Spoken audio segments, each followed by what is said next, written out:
আচ্ছা, okay. Good evening to all, good evening to all, good evening to all. আচ্ছা, তাহলে আমাদের আজকে আলাপ আলোচনা হচ্ছে 7 সেমিস্টারের একটা খুব বড় ইম্পর্টেন্ট এরিয়া নিয়ে, যেটা হচ্ছে আমাদের পলিটিক্যাল অ্যান্ড ইন্টারন্যাশনাল কমিউনিকেশন। আচ্ছা, কারো একটা মাইক ওপেন আছে, সে একটু কাইন্ডলি মাইকটা একটু ক্লোজ ডাউন করে নিও। আচ্ছা, তো বিষয় হচ্ছে এই রাজনৈতিক যোগাযোগ এবং আন্তর্জাতিক বিষয়বলি বা ধরো ইন্টারন্যাশনাল অ্যাফেয়ার্স, এই বিষয়টা বেসিক্যালি তোমাদের এই বিষয়টা ইউজুয়ালি পড়তে হতো আগে মাস্টার্সে, ক্যালকাটা ইউনিভার্সিটির মাস্টার্সের সিলেবাসে। এটা ইউজুয়ালি অনেকটা depth out of the area, তার উপরে এটার মোটামুটি একটা ভালো ডেপথ আউট পড়াশোনা হতো। তো আমাদেরকে সবার আগে আলাপ আলোচনা শুরু করার আগে আমাদেরকে দেখতে হবে আমাদের মোটামুটি কি ইউনিটস এবং কি ধরনের কি জিনিসপত্র রয়েছে সেগুলো। তো আমরা যদি আমাদের এই ইউনিট ওয়ানটাকে যদি আমরা দেখি, তো আমরা টোটাল আমাদের ইউনিট ওয়ানে আমরা টোটাল ৮টা সেকশন আমরা পাবো। যেই ৮টা সেকশনে আমাদের রাজনৈতিক যোগাযোগ বা পলিটিক্যাল কমিউনিকেশন কি, তার ইতিহাস সেটা নিয়ে আমাদের আলাপ আলোচনা হবে। রাজনীতি এবং মিডিয়েটেড কমিউনিকেশনের যে রিলেশন সেটা কি, কিভাবে গণতন্ত্রে মিডিয়া তার ভূমিকা, এজেন্ডা সেটিং, ফ্রেমিং এবং 4th পিলার অফ ডেমোক্রেসিটাকে প্র্যাকটিস করে তাই নিয়ে আলাপ আলোচনা হবে। আমরা সবাই ফ্র্যাঙ্কফুর্ট স্কুলের সময়কালে হাবারমাসের কথা আমরা শুনেছি। হাবারমাস এবং তার পাবলিক স্পিরিট, তো সেটা কিভাবে কাজ করে এই পলিটিক্যাল কমিউনিকেশনের জায়গাটায়, আমাদেরকে সেটাকে নিয়েও আলাপ আলোচনা করতে হবে। দেন আমাদেরকে ভালো করে পড়াশোনা করতে হবে তথ্য প্রবাহের ভারসাম্যতাকে নিয়ে। আচ্ছা, এই বিষয়টাকে আমরা ইংলিশে বলি ইনফরমেশন ওভারফ্লো। মানে ধর আজকে আম এই ইনফরমেশন ওভারফ্লোকে যদি খুব সাটল ওয়েতে যদি আমি ডিসকাশন করি, তাহলে বিষয়টা দাঁড়াবে হচ্ছে এরকম। এই যে ধর আমাদের যে গোটা পৃথিবী, আমরা আমাদের গোটা পৃথিবীকে দুটো অংশে ভাগ করি। আমরা যখন আগের বার যখন আমরা ডেভেলপমেন্ট কমিউনিকেশনস আমরা যেইবার পড়েছিলাম, সেইবার আমরা এটাকে নিয়ে একটা দীর্ঘ আলাপ আলোচনা করেছিলাম। এবং সেখানে আমি এটা বলেছিলাম যে এই যে আমাদের যে পার্টিকুলার কমিউনিকেশন বা ধরো এই যে আমাদের পার্টিকুলার যে অ্যাপ্রোচ অফ কমিউনিকেশন, আমরা সেখানে আমরা দেখি আমরা গোটা পৃথিবীকে তার অর্থসামাজিক বা ইকোনমিক্যাল স্ট্যাটাসের জায়গা থেকে আমরা তাকে দুটি অংশে ভাগ করি। Is a global north and a global south. তো এই যে ধরো যারা তোমার গ্লোবাল নর্থ, এরা হচ্ছে পৃথিবীর সমস্ত বড় বড় লোকজনেরা। এদের এখানেই যত মিডিয়ার জিনিসপত্র আবিষ্কার হয়েছে আরকি। লাইক টেলিভিশন, ইন্টারনেট দেখ সবই তো ইউরোপের। তো এরা কি করে? এদের এই সমস্ত আবিষ্কার ধর এরা যা, যা করেছে না? এই আবিষ্কারগুলোকে দিয়ে গ্লোবাল সাউথ মানে পৃথিবীর ওই দরিদ্র শ্রেণীর দেশগুলোর উপরে ওরা নিজেদের আধিপত্যটাকে স্থাপন করানোর একটা চেষ্টা করে। তার ফলে কি হয়? আমাদের গরিব দেশগুলোর খবর বড়লোক দেশগুলোর কাছে খুব একটা ইম্পোর্টেন্স পায় না।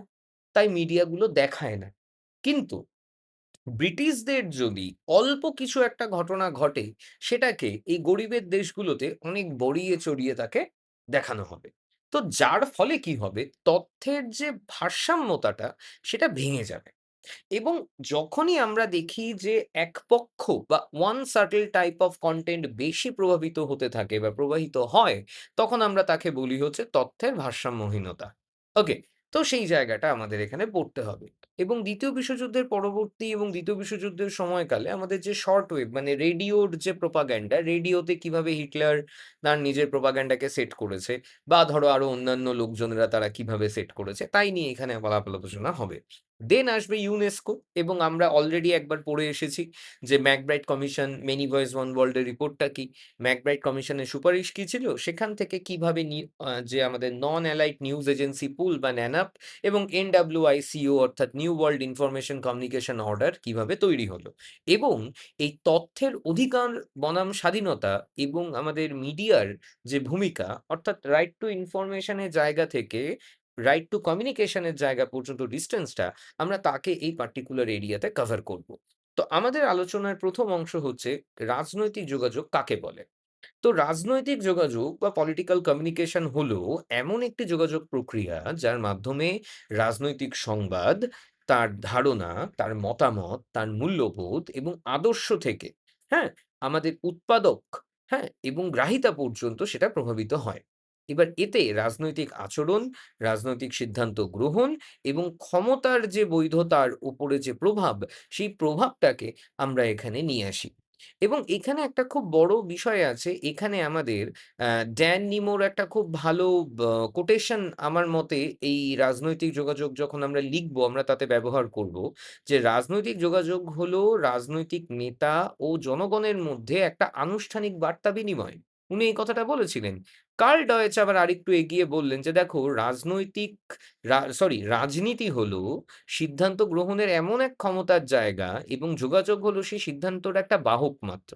সো আমরা যদি দেখি আমাদের এই এরিয়া পলিটিক্যাল কমিউনিকেশন এটা কিন্তু শুধুমাত্র এরকম নয় যে একটা রাজনৈতিক ধ্যান-ধারণা কি বা ধরো একটা রাজনৈতিক ধ্যান-ধারণা কিরকম ভাবে চলে অ্যান্ড অল।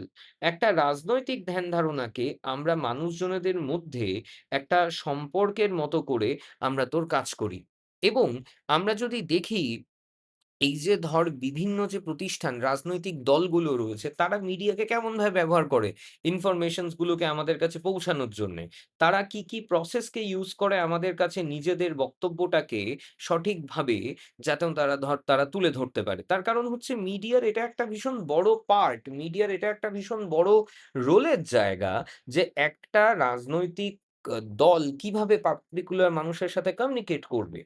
আমরা যদি খুব সহজ কথায় বলি তো রাজনৈতিক যোগাযোগ হলো এমন একটি প্রক্রিয়া যার মাধ্যমে রাজনৈতিক তথ্য বার্তার আদান প্রদান করা হয়। এইটা মূলত তিন পক্ষের মধ্যে একটা মিথস্ক্রিয়া বা একটা মাস কমিউনিকেশন প্রসেসকে তারা নিয়ে চলে। প্রথমত হচ্ছে গিয়ে রাজনৈতিক প্রতিষ্ঠান, সেটা সরকার বা দল হতে পারে, গণমাধ্যম হতে পারে এবং জনগণ হতে পারে। ইভেন এখানে আমাদের বয়ান ক্যানিমেরের একটা খুব বড় বক্তব্য বা একটা ভালো কোটেশনস আমরা এখানে ইউজ করতে পারি, যিনি এই কথাটা বলেছিলেন যে, "দেখো রাজনৈতিক যোগাযোগ কেবল মানে মৌখিক বা লিখিত বক্তব্য নয়। বরং এটা একটা উদ্দেশ্যমূলক বা একটা স্ট্র্যাটেজিক কমিউনিকেশন যা রাজনৈতিক ফলাফলকে প্রভাবিত করার জন্য যথেষ্ট।" এতে সংবাদ, বিজ্ঞাপন, জনসভা এমনকি রাজনৈতিক কার্টুন পর্যন্ত থাকতে পারে। আধুনিক সময়ে গণতান্ত্রিক যে ব্যবস্থা আমাদের চলছে বিশ্ব রাজনীতিতে যোগাযোগ তো তার একটা খুব ইম্পোর্টেন্ট এরিয়া। পাবলিকের সাথে কথা বলো, জনমত গঠন করো, শাসন করো, সমস্ত কিছু। এবং এরই মধ্যে একটা কনসেপ্টকে আমরা তো দেখি যে এই পার্টিকুলার রাজনৈতিক যোগাযোগ বেসিক্যালি একটা মিডিয়েটর কমিউনিকেশন। বলতে আমরা কি বুঝি? যে না, এতে আমরা বুঝি যোগাযোগ শুধু বোঝায় কোনো একটা প্রযুক্তি মাধ্যম, যথারীতি ধর আমরা আম যেরকম সংবাদপত্র, টেলিভিশন, বেতার, সোশ্যাল মিডিয়া সমস্ত কিছুর মাধ্যমে তো এটা চলে। তো এই যে ধর পার্টিকুলার একটা এরিয়াতে আমরা রাজনৈতিক দলগুলোর সাথে, হ্যাঁ? একটা এরিয়াকে মেইনটেইন করে চলা, একটা রাজনৈতিক প্রসেসিং এর সাথে মেইনটেইন করে চলা, এর কাজকর্মগুলো কিন্তু তোর চলতে থাকে। মানুষজন তো ক্ষমতার ব্যবহারগুলো এখানে করে, তাই না? তো আমরা যদি আমাদের এই রাজনৈতিক আ যে সাংবাদিক সরি আমাদের যে এই রাজনৈতিক জ্ঞাপন বা ধরো পলিটিক্যাল কমিউনিকেশন এর আমরা যদি উপাদান এবং কার্যাবলীগুলো দেখি, তাহলে পরে আমাদের পক্ষে একটু বিষয়টা বুঝতে একটু সুবিধা হয়। ১ম এবং সবচেয়ে ইম্পোর্টেন্ট এরিয়া হচ্ছে এইটা যে রাজনৈতিক যোগাযোগের একটা সাংগঠনিক কাঠামো, একটা ক্রিয়াশীল দিক রয়েছে।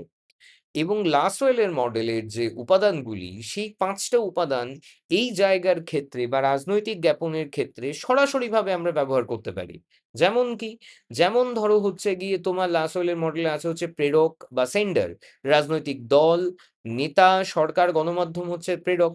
বার্তা কি? তাদের আদর্শ, তাদের প্রতিশ্রুতি, তারা কি বলছে, কি করে দেবে, তাদের সমালোচনা কি সেইগুলো। মাধ্যম অ্যাজ আ চ্যানেল, সেটা সংবাদপত্র হতে পারে, সোশ্যাল মিডিয়া হতে পারে, জনসভা হতে পারে সেগুলো। গ্রাহিতা হচ্ছে ভোটার যারা, নাগরিক যারা, আন্তর্জাতিক সমাজ বা ইন্টারন্যাশনাল ধর যারা অডিয়েন্স রয়েছে তারা। এবং অন্যদিকে আসবে হচ্ছে গিয়ে তোর এই পলিসি অফ ফিডব্যাক।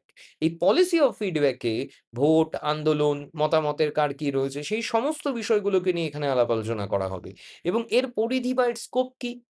এর পরিধি এবং এর স্কোপ হচ্ছে গিয়ে নির্বাচনের প্রচার হতে পারে, সরকারের নীতি হতে পারে, কূটনৈতিক যোগাযোগ হতে পারে, জনমত গ্রহণ হতে পারে, রাজনৈতিক সমীকরণ হতে পারে। যার মাধ্যমে কি হবে? তথ্য সংগ্রহ করা যাবে। হুম? আমরা পরিবেশ পর্যবেক্ষণ করতে পারবো। একটা জনমতের দিকে আমরা যেতে পারবো। এবং একটা এজেন্ডা তৈরি করতে হবে বা একটা এজেন্ডা তৈরি করা যায়। কারণ কোনো বিষয়ে যে জনমত গ্রহণ করে সেটা আসবে, সেটা তো এর ওপরেই হবে না? এবং এরই সাথে আমাদের এই মূল্যবোধের যে জায়গাটা, যাকে তোমার আমরা ধরো বলি হচ্ছে রাজনৈতিক সংস্কৃতি এবং আদর্শ প্রেরণের যে জায়গা, সেই জায়গাটার একটা জিনিস কিন্তু আসবে। তো এবারে রাজনৈতিক যোগাযোগ বেসিক্যালি করে কি? না, রাজনৈতিক যোগাযোগ সবার আগে তথ্য সরবরাহ করে বা ইনফরমেশন সাপ্লাই করে। কাদেরকে? না, সাধারণ নাগরিকদেরকে। তাদের যাতে তারা একটা ভালো নীতি বানাতে পারে, তারা যেন একটা বিষয় সম্পর্কে জানতে পারে, তারা যেন একটা সিদ্ধান্ত গ্রহণ করতে পারে এই জিনিসটাকে। একই সাথে এখানে এজেন্ডা সেটিং ও করা হয়। আমাদের ম্যালকম এবং ডোনাল্ড আমরা যে ওরা যে এজেন্ডা সেটিং এর যে ব্যাপারটা করেছিল, যে তুমি মানুষের কাছে মিডিয়া এমনভাবে একটা কথা বলবে যে মানুষ তার নিজের সিদ্ধান্ত বদলাতে তো শুরু করবে। অন্যদিকে কি আসে? অন্যদিকে হচ্ছে গিয়ে তোর এই কনসেন্ট অফ ফরমেশন, অর্থাৎ হরমোন এবং নমেন চমস্কির যে ধর তোর প্রপাগান্ডা, সেই প্রপাগান্ডার হাতিয়ারের মাধ্যমে মানুষকে নিয়ন্ত্রণ করা যায়। এবং এরই সাথে আসে হচ্ছে গিয়ে তোর এই সোশ্যাল কন্টেনশন, এই যে একটা সমাজের একটা বৈচিত্র্যময় একটা জায়গা, মানুষের মধ্যে কথা বলা, তাদেরকে কমিউনিকেট করানো সমস্ত কিছু চলে। এবং আসে হচ্ছে নজরদারি। এবার ক্ষমতাসীন মানুষজনেদের সমালোচনা, দুর্নীতি প্রকাশ করবে। তো মিডিয়ার তো কাজই এইটা। তো মিডিয়া এখানে একটা খুব ইম্পোর্টেন্ট ভূমিকা গ্রহণ করে। এবং তারই সাথে একটা রাজনৈতিক সমীকরণ বা যাকে আমরা ধরো তোমার বলি হচ্ছে পলিটিক্যাল সোশ্যালাইজেশন, নাগরিকদের কাছে যে মূল্যবোধ বা ধরো নাগরিকদের কাছে যে কথাবার্তা, সেই কথাবার্তাগুলো কিন্তু তোমার এখানে পৌঁছায়। হুম? এবং এই যে রাজনৈতিক যোগাযোগের যে ঐতিহাসিক বিবর্তন, এইটা কিন্তু আরো বড় একটা জায়গা। আমরা যদি দেখি এই রাজনৈতিক বিবর্তনের মাধ্যমেই কিন্তু আমরা আমাদের এই পলিটিক্যাল কমিউনিকেশন এর যে এন্টায়ার সিস্টেমটা, সেই সিস্টেমটাকে তোর আমরা এখানে দেখতে পাবো বা ধর সেই সিস্টেমের যে নেচারটা, সেই নেচারটাকে আমরা তোর এখানে দেখতে পাবো। তো সব্বার আগে আমাদেরকে একটা বিষয় একটু বুঝে নিতে হবে যে রাজনৈতিক যোগাযোগের ঐতিহাসিক বিবর্তনটা কি? কিভাবে এটা এসেছে? আমরা যদি দেখি অ্যাগ্রোপলিটার থ্রু এসেছে। দেন তার পরবর্তীকালে আমাদের ধর এই রাজকীয় ফরমানগুলো এসেছে। তারপরে গুটেনবার্গের ছাপাখানা এলো, সংবাদপত্রের উত্থান এলো, আমাদের বৈদ্যুতিক যুগ এলো যেখানে রেডিও টেলিভিশনসকে আমরা দেখতে পেলাম এবং তার পরবর্তীকালে আমরা ডিজিটাল যুগ এবং ইন্টারনেটকে আমরা দেখতে পেলাম। তো একদম শুরু থেকে শেষ পর্যন্ত যদি আমরা দেখি, আমাদের এই রাজনৈতিক সমীকরণ শুধুমাত্র কিন্তু একটা রাজনৈতিক ভাবাবেগের বিষয় কিন্তু নয়।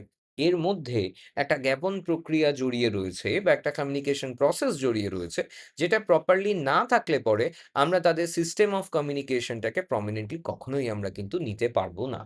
ঠিক আছে?